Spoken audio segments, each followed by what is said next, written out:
que invité a un psiquiatra porque evidentemente el perfil de muchos políticos,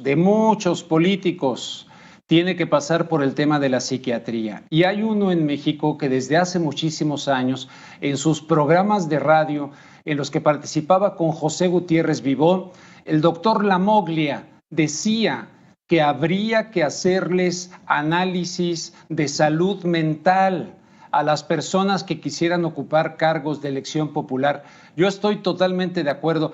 Invité al doctor Ernesto Lamoglia, lo tenemos esta noche aquí en vivo. En La Octava es asesor del presidente para analizar temas también de cuestiones de drogadicción y tal. Doctor Lamoglia, gracias por aceptar nuevamente. Hoy estuvo en mi canal de YouTube en la tarde y aquí lo ando desvelando. Doctor, buenas noches.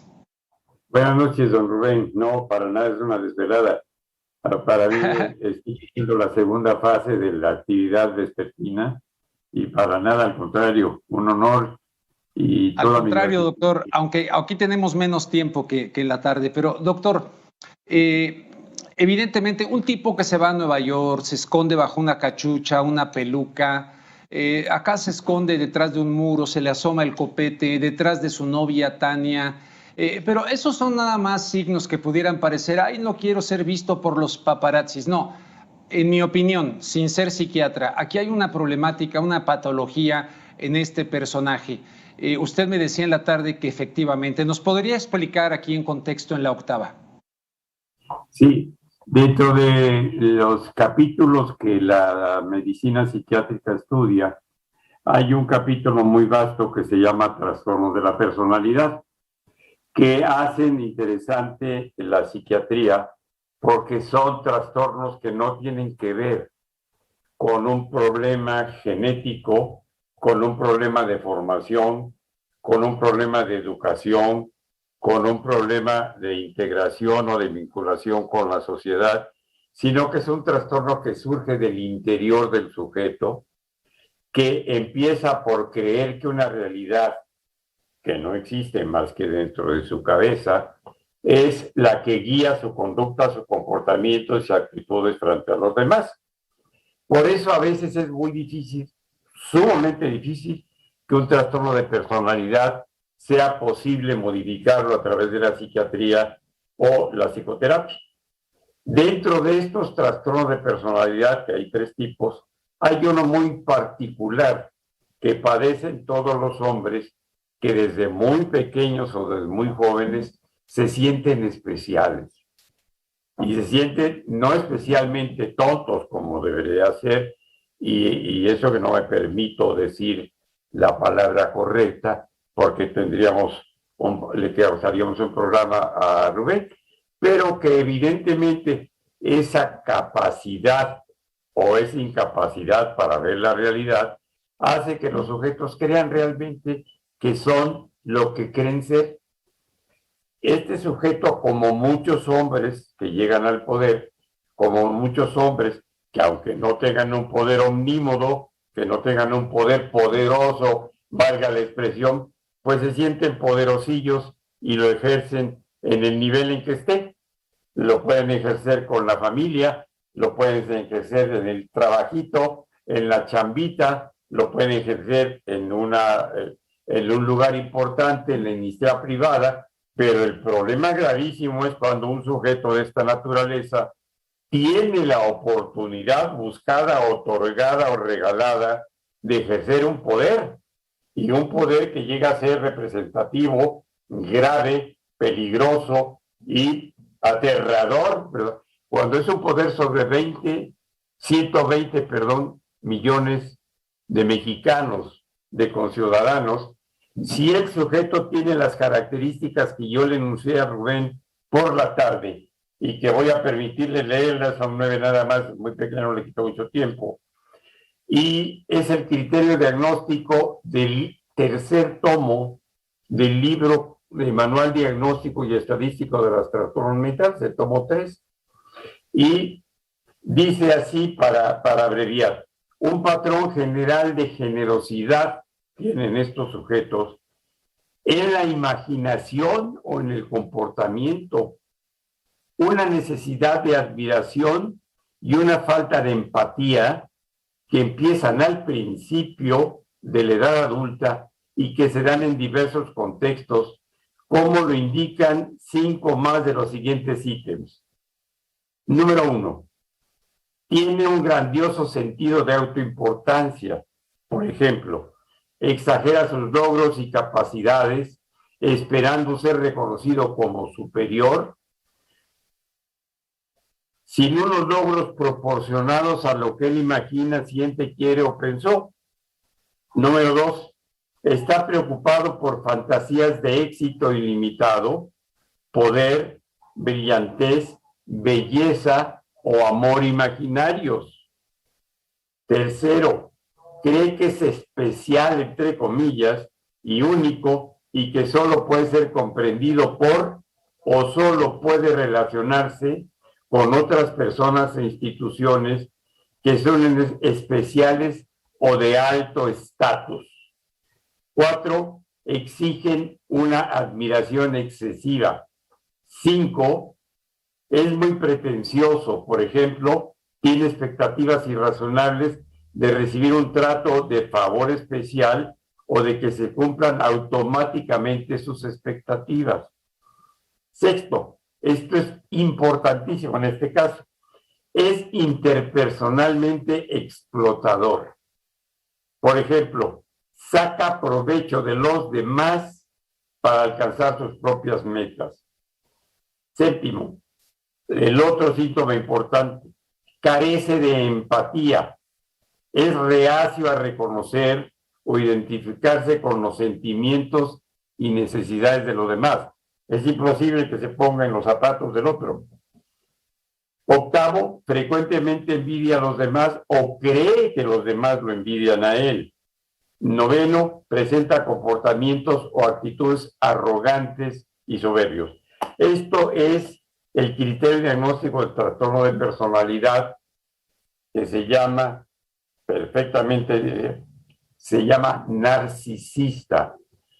Pero en el caso de este pequeñín, de este sujetito, de este mediocre, de este hombre pequeñito, hombre mediocre, como lo describió un autor argentino extraordinario, que precisamente por su ego débil, por su pedacito de ego, necesita ser inflado constantemente para poder sobrevivir. Recordemos que si un globo de hule se infla, en la medida que se infla más, la pared del globo se adelgaza.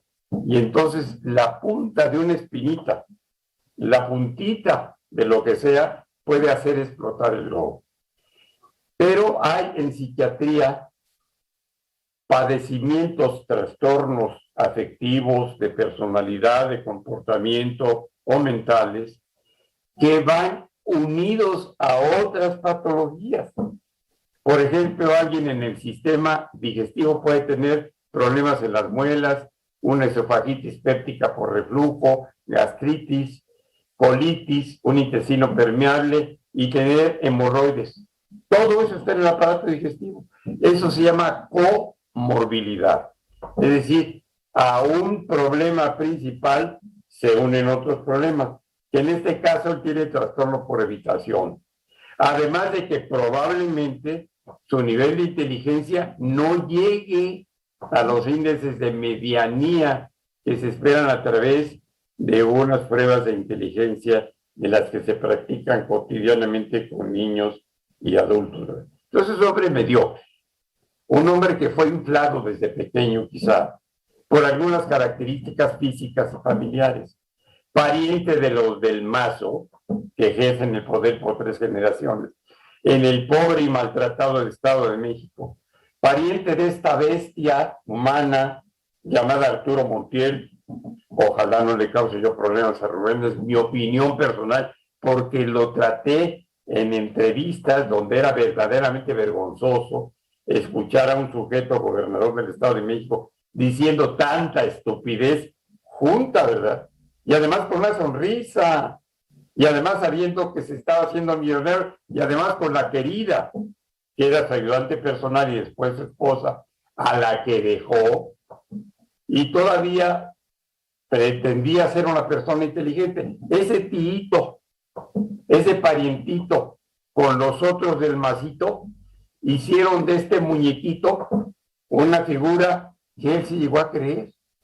Igual como le dicen a alguien que tenga un aspecto, por ejemplo, de un alush, como dirían los mayas, o de un duendecillo, o de un ídolo, y que le dijeran sus papás, vistos como mamá y papá, gallina y gallo, hermoso, mi rey, campeón, ¿sí? Van haciendo que el idiota crea que realmente tiene méritos.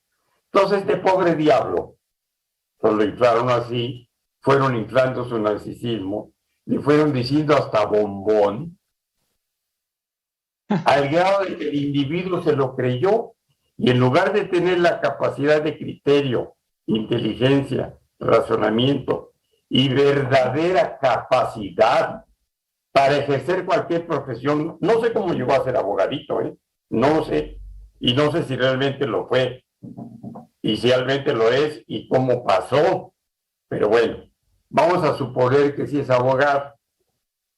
Bueno, los médicos y los abogados tenemos fama de que podemos terminar una carrera siendo retrasados mentales, ¿verdad?